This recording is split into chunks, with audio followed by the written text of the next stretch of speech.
Dalawang Pilipino ang binitay sa China dahil po sa kasong drug trafficking. March 30, 2011, araw ng bitayin sa bansang China ang isang Pinay OFW na nagngangalang Sally Ordinario Villanueva. Si Sally Villanueva ay nahatulan ng parusang bitay matapos ang pagtangka nitong ipuslit ang sinasabing illegal na gamot papasok sa bansang China. Nakuha sa mismong bagaheng bitbit ni Sally ang tinatayang nasa humigit 4 na kilo ng sinasabing heroin. Bagay na ayon kasi sa ilalim ng Chinese Criminal Code na ang naturang pagpupuslit ng illegal na gamot na hindi bababa sa kahit 50 gramo ay isa ng capital offense na may parusang kamatayan. Sa mga panahong iyon, isa lamang si Sally Villanueva sa 72 kababayan nating napatawan na rin ng parusang kamatayan o death row sa bansang China na kinaugnayan lahat ng kasong may kinalaman sa droga. Ngunit talagang hindi ni kailanman inamin ni Sally ang pagkakasalang ito at sinabing inosente siya sa kadahilanan na ipinabitbit lamang umano sa kanya ang maleta nang walang kamalay-malay kung ano nga ba ang nilalaman nito. Ngunit ang tanong, paano nga ba nasangkot ang isang Pinay OFW sa pagiging isang drug mule sa bansang China na talagang naghatid sa kanya sa isang masalimuot na buhay na humantong sa parusang bitay?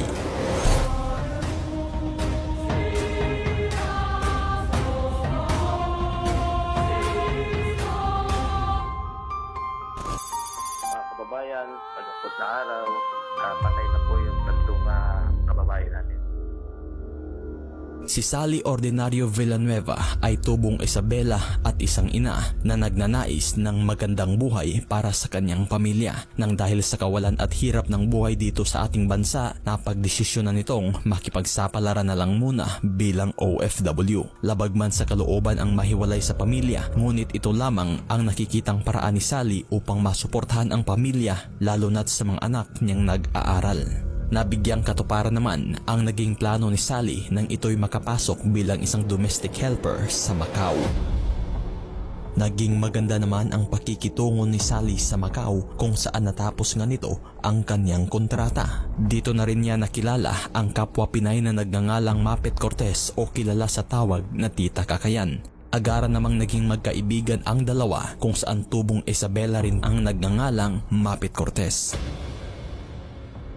Hanggang dumaan ang panahon, taong 2008 nang matapos ang kontrata nito sa Macau, sa wakas ay nabigyang pagkakataon na rin si Sally na makauwi sa Pilipinas. Ngunit masikip man sa dibdib na mawalay sa pamilya, mas pinili pa rin ni Sally na muling bumalik abroad upang matustusan ang pangangailangan ng pamilya. Ngunit nang sa di inaasahan, muling nagkita si Sally at ang kanyang naging kaibigan sa Macau na si Mapit Cortez. Dito na inalok ni Mapit Cortez si Sally ng panibagong trabaho pabalik sa China kung saan nag-aalok ito ng malaking sweldo.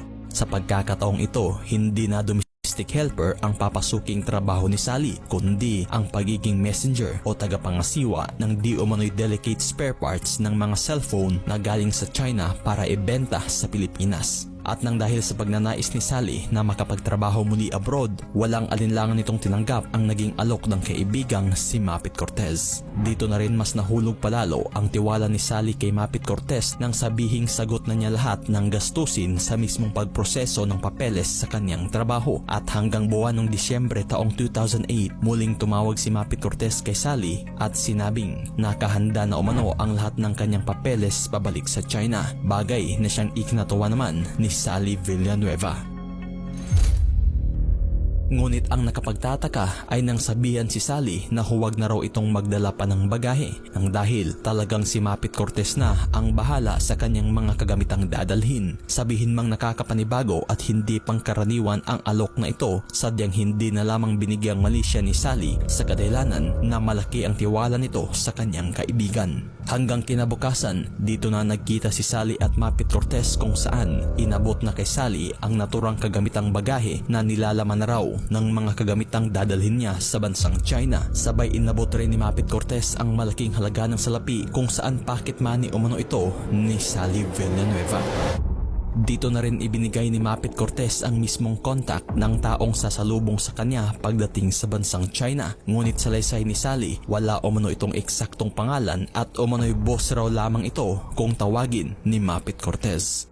Ngunit nang sa di inaasahan, kasunod na araw December 24 taong 2008 nang dumating na si Sally sa Xiamen International Airport ng bansang China, nagulat na lamang ito nang agarang harangin ng mga Chinese authority ang bitbit nitong bagahe. Dito na sa pilitang binuksan ang nasasabing bagaheng bitbit ni Sally at nang sa di inaasahan, tumambad na lamang ang umano'y hinihinalang ilegal na droga na siyang nilalaman nito.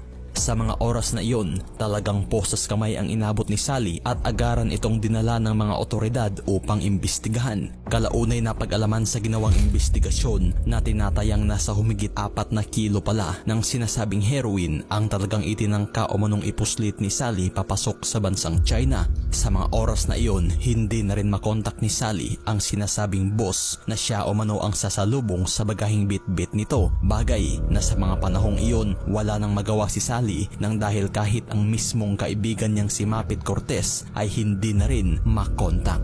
Kung kaya't sa mga panahong iyon, napasubo na lamang si Sally sa krimeng hindi niya kailanman inaasahan. Agaran na ring inilagay si Sally sa kustodiya ng Anti-Smuggling Bureau of Xiamen Custom kung saan dito ipinaalam sa kanya ng Chinese authority ang paglabag niya sa Chinese regulation ukol sa drug smuggling. Hanggang January kasunod na taon, formal nang hinuli si Sally Villanueva sa kasong drug smuggling ng tinatayang 4 na kilo ng sinasabing heroin. At nang magsimula na ang paglilitis sa naging kaso ni Sally, binigyan ito ng Filipino interpreter para na rin mas makapagbigay ito ng balidong rason upang madepensahan ang sarili.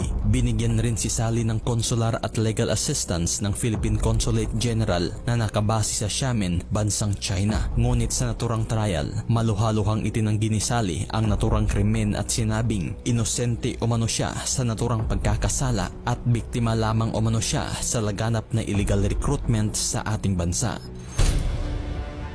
Dito niya isinalaysay na hindi niya pagmamayari ang sinasabing bagahe at inabot lamang ito ng nagngangalang Mapit Cortez. Ngunit sadyang hindi naging katanggap-tanggap ang naging pahayag ni Sally sa korte sa kadahilanan na imposible umanong walang kaalam-alam si Sally sa naturang kalakarang ito, lalo na't sa dami ng naturang drogang nakumpiska sa kanya. At nang dahil sa salang nakamit ni Sally na itinuturing bilang capital offense ng China, July 16, 2009, hinatulan ng parusang kamatayan si Sally Villanueva sa pamamagitan ng lethal injection. Ngunit hindi naging katanggap-tanggap ng mismong Philippine Consulate General sa Xiamen ang naging hatol na kamatayan sa ating kababayan, kung kaya't naghain ito ng apila upang subukang maipababa ang naging hatol kay Sally Villanueva. Ngunit ibinasura lamang ito ng mismong Fujian Higher People's Court sa kadahilanan na isang capital offense ang nakamit na pagkakasala ni Sally Villanueva na dapat at kinailangan umanong pagbayaran sa pamamagitan ng parusang kamatayan. At ng mga panahong iyon, kabi-kabilaman ang ginawang komunikasyon ng Malacanang at Ninoy Vice President Jejomar Binay sa bansang China. Bagay na siyang tila ba huli na ang lahat at sadyang wala ng tsansang mabawi pa ang hatol kay Sally Ordinario Villanueva. At sa paglipas ng humigit 2 taong pagkakabilanggo ni Sally sa bansang China, March 30, 2011, araw na nakatakda kung saan bibitayin si Sally sa pamamagitan ng lethal injection. Ngunit bago pa man naganap ang pagbitay, nabigyang pagkakataon rin si Sally na makita ang kanyang pamilya. Ito ay sa tulong na rin ng ating pamahalaan na makapunta patungong China ang pamilya at anak ni Sally sa huling pagkakataon. Ngunit ang masakit kung saan alaman ni Sally na may nakapatong ng parusang kamatayan sa kanyang ulo, wala itong kamalay-malay sa itinakdang araw ng kanyang pagbitay, hanggang nagulat na lamang ito nang makita ang kanyang pamilya at napasabing, "Bakit kayo nandito? Mamamatay na nga ba ako?" Talagang luha at paghihinagpis na lamang ang naging sagot ng pamilya ni Sally Villanueva. Isa rin umano sa talagang ibinili ni Sally sa kanyang mga anak ay ang salitang, "Tapusin niyo ang inyong pag-aaral."